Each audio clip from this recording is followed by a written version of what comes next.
I'm Todd Townsend, and we're here at CES 2015, and I'm here at the booth with Harris at Aleph Objects. Now, Harris, I'm looking here, you've got a 3D printer, you've got some 3D printing software.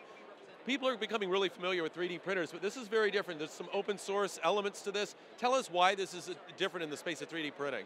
Sure, so this is the all-new Lulzbot Mini desktop 3D printer, and we're really proud it's leading the open consumer technology front. So it's free software, open source hardware, basically you can see how the whole thing works, and there's really nothing that you can't see or learn about this machine. Okay, so if I wanted to buy this printer and modify it, make some modifications, could you help me with that or guide us, or kind of how does that work? How can I customize this? Sure, so there's 3D printed parts on here, about 30 of them, so you can redesign those and print them on your own machine.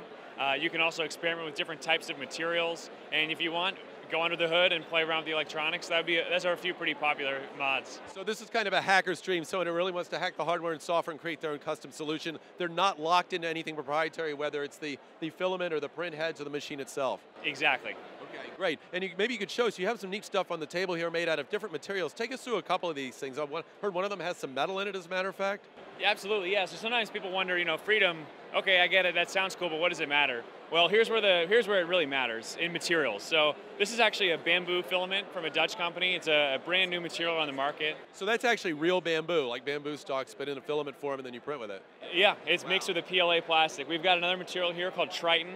This is a wrench that NASA actually printed, and Triton's basically comparable to polycarbonate, so super high strength material.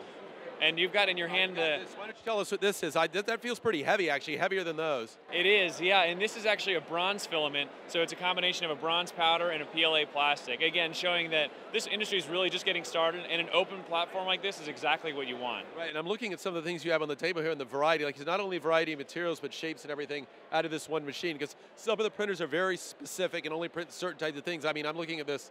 This object right here is very different, like you said, the brass and the bamboo. So it's something that someone really wants to get into 3D printing in a kind of a hacker space and do their own thing would thrive on.